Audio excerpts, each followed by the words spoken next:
Good morning and welcome back to another We Are Sunderland morning briefing. It is Friday the 26th of January. I'm joined by James Hunter this morning. How are you doing, mate? Good morning. How are you doing? I'm grand. How are you? Spot on. Another one of your columns gone up on We Are Sunderland this morning. Don't forget you can take advantage of our launch offer. It's £1 for just 6 months of subscription. You can get plenty of expert opinion from the likes of James, Kieran Brady, as well as deep dive tactical analysis. We've got exclusive interviews as well. I've done a piece with Lyndon Gooch, which has gone up this morning. We'll also be bringing you that in a video format either next week or the week after, depending on how hectic these next few days are on the transfer front for Sunderland. But I think there's one place to start, James, isn't there? And that's just looking back on the supporter meeting with the Red and White Army. So before we get into it, I'll just read out the statement. So in light of the significance of this meeting, Red and White Army have felt compelled to make an opening statement prior to the main agenda. A huge amount of feedback has been collated by Red and White Army from member emails, social media, message boards, and via an open meeting held last week. We are not swayed by extreme points on social media. That should never be the barometer of fan feeling, but we are very confident in what the mood of the majority of the fan base is. The Emirates FA Cup third round tie was a complete mess, and whilst this debacle alone has had an impact on how supporters perceive the way our club is run, it also has brought into focus what are now long-standing concerns. The message from fans to the owners and decision makers at the club is very clear. We've had enough. We've had enough of being taken for granted. We've had enough of being an afterthought. We've had enough of pound shop merchandise when it's actually in stock. We've had enough of a level of customer service that would make a League Two club blush. We've had enough of a lack of pride in the stadium and the institution that is SAFC. We've had enough of decisions that walk all over the sensibilities and pride of generations of Sunderland supporters. Red and White Army has attempted to push matters relating to all these issues for 2 years. There was some initial acceptance that you inherited a mess and the academy and other football matters were the priority. But now we are tired of raising the same issues, and sadly, we are at a point now where if you cannot illustrate progress and make firm commitments to change with deadlines, Red and White Army must question whether it's worth continuing to engage with the club and walk away. It doesn't get much more straightforward than that, does it, James? No, I mean, I wish they'd have told us how they really thought, No, it was pretty strong stuff. It was, a very frank, very honest and open statement. I think it summed up how an awful lot of Sunderland fans feel. Obviously, as it pointed out, there are more extreme opinions sometimes on social media. But I would say that, judging from what from what I see and from the people that I speak to, that statement sums up how most people seem to feel, to one degree or another. I think that there are always question marks about on-field things. Obviously, everybody always wants more money spent on players. Everybody wants more transfers. Everybody, is ambitious in that sense. But this is a sense of how frustrated people are about the way the club is being run off the field. And that's obviously that was the central focus of this supporters meeting last week, and which we've seen the minutes for now. Yeah, I mean, it's clear that that sentiment and statement was echoed by a number of groups. It wasn't just the Red and White Army. It was the Branch Liaison Council also endorsed the statement. That it's quite a lot to unpack from the full meeting. A lot of it stems from that FA Cup third round clash with Newcastle, but there are things that go deeper than that. They've said they've held meetings and there hasn't been there's been a lack of progress, in certain areas. It's fans just want to see more, don't they? They do. I don't see why the club doesn't engage more with fans. I think that there's nothing to be lost by doing that. I think that had the club been in a dialogue with fan groups ahead of the derby, then some of the obvious pratfalls and traps that the club fell into would not have happened, because as I've said previously, if there were very obvious mistakes made, that any Sunderland fan could have told the hierarchy at the club, do not do this. This will go down like a lead balloon. And instead, the club forged ahead without speaking to fans, and there's been a huge backlash as a result. Yeah, that's something that I've also echoed. The channels of communication need to be better. They have been better than previous ownerships, but to what degree? I think that's it certainly is a lesson, but it's a harsh lesson because there could well be no way back if things don't improve on the pitch. A lot of that will be the measure of a relationship with supporters and owners. If they're not, if Michael Beale isn't backed in the transfer market, if results don't improve, the mood around the place. I think you've summed it up perfectly in the column that you've done this morning. I won't give too much away because obviously we want people to read about it. But Michael Beale's honeymoon period, it's almost been non-existent, hasn't it? Yeah, when I was writing the piece, I was struggling to. Well, in fact, I wasn't struggling to. I couldn't think of any previous manager. Michael Beale's the 21st manager, head coach that I've had dealings with at Sunderland. I don't think anybody has had quite the start that he's had in terms of the reaction. I thought maybe Paolo Di Canio, but he was criticised for other matters rather than how he went about the job in the initial stages. But yeah, I can't think of anybody that's come into such a firestorm and how things have gone so badly wrong, so quickly wrong for him, with fan reaction being against him almost right from the word go. So yeah, I think it's a big problem, and the question is whether Michael Beale can overcome that, whether he can win fans over. That is not an easy task. I think when fans have made a judgment, it's very, very hard to overturn that and to get them back on side. The only way you can do it is by getting results on the football pitch. That has not happened in the initial month or so of his reign. And that'll have to change very, very quickly if he's to stand any chance of surviving, even to the medium term, never mind in the long term.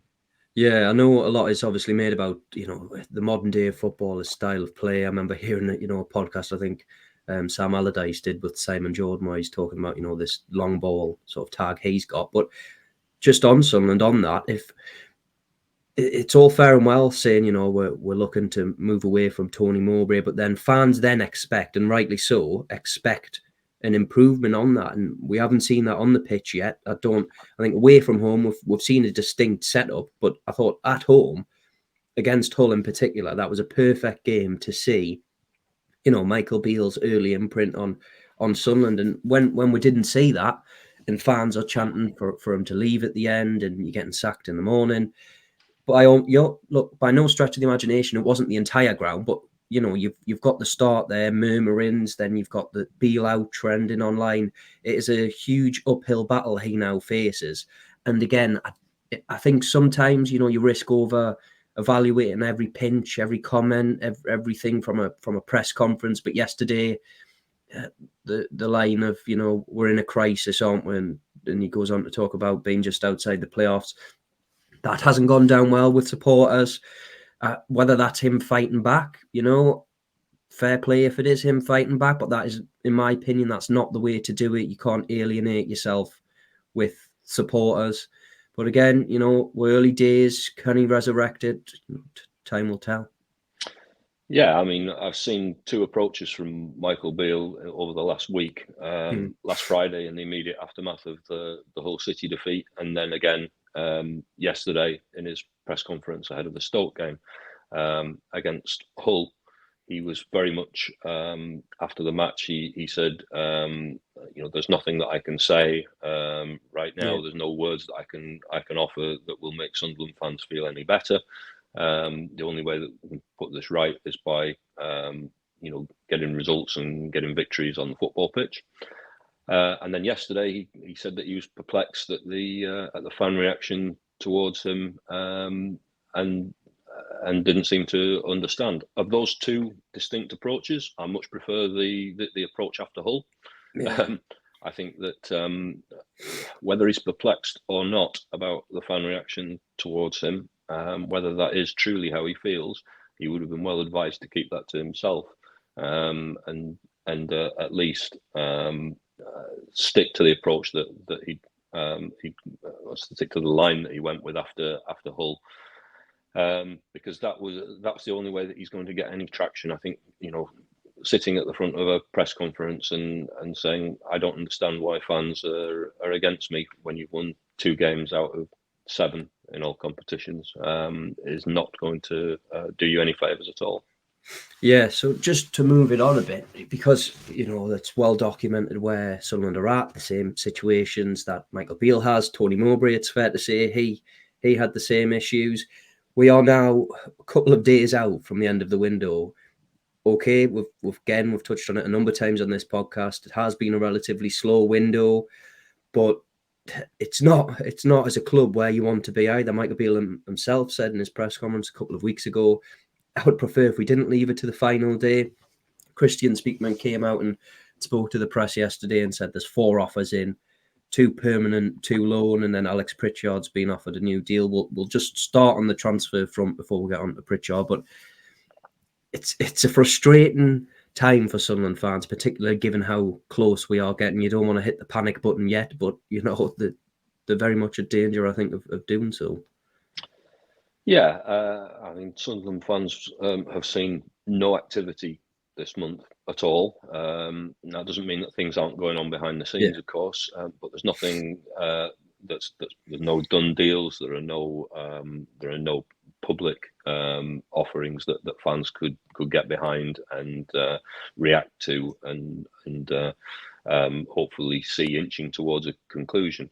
So it's welcome that Kristjaan Speakman has spoken yesterday and has said that there are 4 bids in. I mean, that's an unusual move in itself for the sporting director to come out at this stage of a transfer window. I think that shows a nervousness within the hierarchy and an acceptance that fans need something not need to cling to, but they need to see some signs of progress. They need to know that the club is doing something. That silence is not acceptable in the current circumstances. It's piling further pressure on an already volatile situation. So that's not usual. Normally, Kristjaan Speakman tends to speak to the media a day or 2 after the window and look back on what has happened rather than give a running commentary on what is happening. Obviously, the nature of the January window, the nature of any transfer window, certainly in January, is that just because you've got 4 bids in doesn't mean that any, never mind all of those, will come off. We don't know whether the club is looking for 4 players. It might be that there are 4 bids in, but they're only looking for 2 players. I don't know. I don't know whether that question was asked of Kristjaan yesterday. But at least fans, understand that there is activity going on, because there had been no signs of that earlier in the window, and that was, as I said, that was just pouring petrol on the flames. Yeah, I mean, again, I think Joe was going to. I don't think he got the chance to ask, but it was going to be the question of where those signings are coming from. Are they, the model that has stood them in good stead? Players from Premier League academies, the English game, where they don't have to have the time to adapt, or are these younger players, as we saw in the summer, from foreign shores? The question that followed was about Amad Diallo. Now, it's really difficult because there's so much conflicting information. We've heard from Michael Beale last week to say, look, if at the minute he's Manchester United's player, the vibe he gave off was that he expects him to stay Manchester United's player, but should anything change in the final few days of the window, he would be, Sunderland would be front runners, or they would certainly throw the name in the hat in the ring to bring him back to the Stadium of Light. Just from speaking to people, within the football sort of environment, the talk certainly is that it looks set to stay at least until, the summer. I wouldn't expect him to move in January. But again, things change quickly, don't they? I mean, Amad, someone that you saw at length last season, blockbuster. They have missed him on that right-hand side. Yeah, I mean, obviously Amad Diallo would be a magnificent signing if Sunderland were able to bring him back, on loan for the second half of the season. That would be, give everybody a huge lift. He's a known quantity. He's played at this level before. He's played at Sunderland before. Sunderland fans would know what to expect from him. As you say, I don't know whether he will stay at Manchester United or not. It would seem to me that that's the most likely outcome, that he'll stay at Old Trafford for at least until the summer, and then decide what to do then. But you never know; things can change. Yeah. It depends a lot on what Manchester United's movements in the transfer window are, whether they bring in more players, whether they're able to strengthen the positions that they want. So there's that to contend with.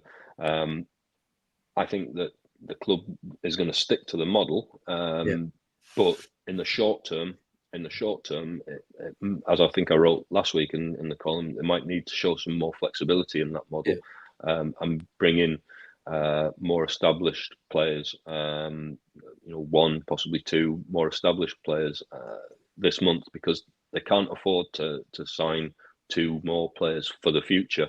And those players not to hit the ground running in the second half of the season. The players that come in this month have to make a difference between now and May. It's no good them taking time to settle. Maybe they come from abroad, maybe they come from an academy like Mason Burstow, and they have a bit of a difficult time adjusting, but they'll be fine, come August. That's no good. That's not what Sunderland need. It's not what Sunderland fans expect. They want players that are going to come into the first team right now and make a difference and score goals. At least one of those has got to be a striker, and got to be a striker that's a proven goal scorer at this level. It's no good saying, he scored 20 goals in Premier League 2 or 20 goals in League 2. Got to be able to do it in the Championship, and got to be able to do it quickly. Yeah, that's certainly the thoughts that I spoke with Kevin Phillips earlier this week. He said, he would like to see a goal scorer come through the door. When you've lost Ross Stewart, who admittedly didn't spend a lot of time playing in the Championship, but I think it's fair to say his return when he did play is fair to say that he can score goals at this level. If you want to read that Phillips interview, it is over on We Are Sunderland. His website was in partnership with the Fan Museum. If you're watching on YouTube, don't forget to like and subscribe. Just to pick up on a point that you said there about the shifting of the model, the Alex Pritchard contract offer. Again, there's quite a few caveats to that, which we'll get into, but that suggests flexibility in the model, offering him a new deal. It's certainly a big switch from where things were in the summer. There's no doubt that the club were keen for Alex to move on in the summer. I know that he nearly left the club on deadline day, joined one of their rivals, playoff rivals. That deal didn't go ahead, of course, and he stayed at Sunderland, and he has been one of Sunderland's standout performers, particularly since he came into the starting lineup, because I think, as I've said before, Tony Mowbray was discouraged from starting him. That changed when Tony left, and Mike Dodds was put in charge, and he took on a starring role under Mike Dodds, and that's carried on through under Michael Beale. So he has shown his worth, shown his value. Sunderland fans have given him their full-throated backing nearly every game. They're seeing his name, so they've sent a clear message to the board, and the board's reacted. The question is, of course, it's all well and good offering a contract. The question is, what kind of contract's been offered, what length of contract's been offered, and also how does Alex Pritchard feel about it? He's been poorly treated in the first part of the season over the summer and what have you. It depends what other offers he might have. I very much hope he stays. I think he's a key player for Sunderland in the second half of the season. I think he's an excellent, talented, versatile footballer, and I want to see him stay. But at the same time, if he did decide to leave, I wouldn't blame him, given the way that he was treated in that first half of the season. Yeah, to give credit where credit's due as well, Sunderland have, tied down their younger players who they see as being integral to the process and the development of the club, which is why, again, as you say, it feels a bit last ditch, the Pritchard, letting the contract run down. They haven't done that with the players that they see as being key to, the process. There's a big, impetus, and this game on Saturday, there's quite a lot riding on it.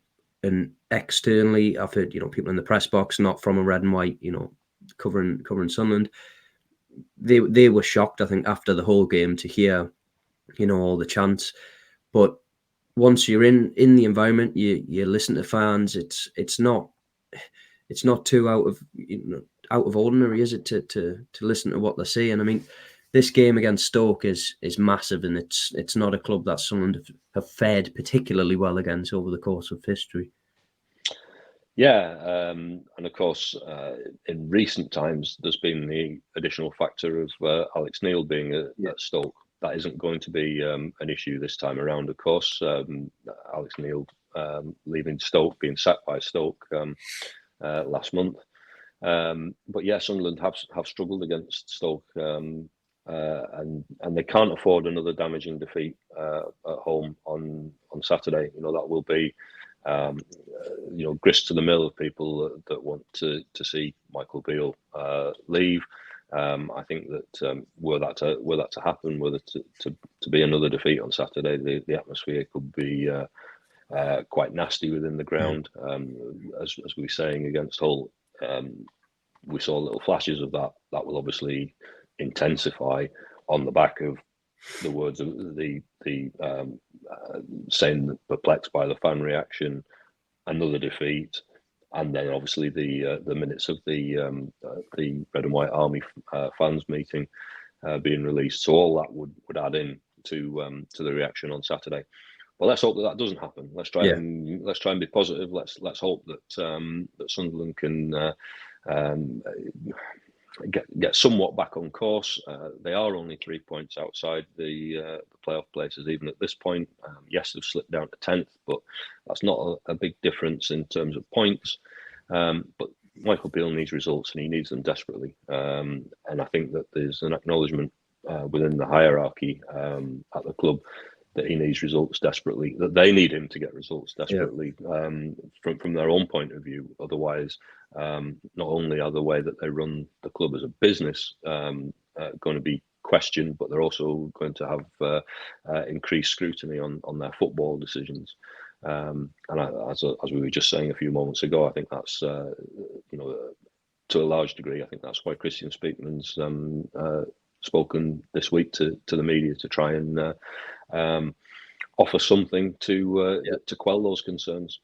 Yeah, he has fronted up. So again, fair play to him for doing that. It's heading into the final few days of the window. It's, as we've said, you don't want to hit the panic button yet, but when I think it's particularly been frustrating for Sunderland supporters when they see clubs around them strengthening. I think Speakman came out yesterday and said, that the finances so far hasn't been a reason why they haven't acted. So, it does leave question marks, though, doesn't it, about why it's taking so long. There are plenty of things that come into play with the transfer. It's not as simple as here's your contract, here's a bid, come to Sunderland. Yeah, and there's obviously some reaction going there. I mean, you would never expect Kristjaan Speakman to come forward and say, actually, finance is a massive problem. Yeah. It was noticeable that Michael Beale said after the Hull City game that Sunderland are not the richest club in the division, and so he was implying that finance was, if not a problem, it was a factor. Yeah. And you'd expect it to be. Sunderland aren't the richest club in the Championship. We know that. We know that there are clubs in this division that have just come down from the Premier League, and comparatively, they have a huge treasure chest, don't they, to spend in comparison to Sunderland. But yeah, so I think there was a little bit of reaction from Speakman there to try and address or redress what Michael Beale had said last Friday. I think that they're very sensitive at the moment to exactly what the message is, because they know that every word is being weighed by fans, as is always the case when things aren't going particularly well. Yeah, that's great. Thanks again for joining me this morning, James. James's column is up on We Are Sunderland. If you've been listening over on YouTube later on, thanks very much for listening. Don't forget to drop us a like, subscribe, comment, let us know your thoughts. And yeah, don't forget to take advantage of our launch offer. It's £1 for just 6 months of subscription. That's over at We Are Sunderland. So thanks again for joining us.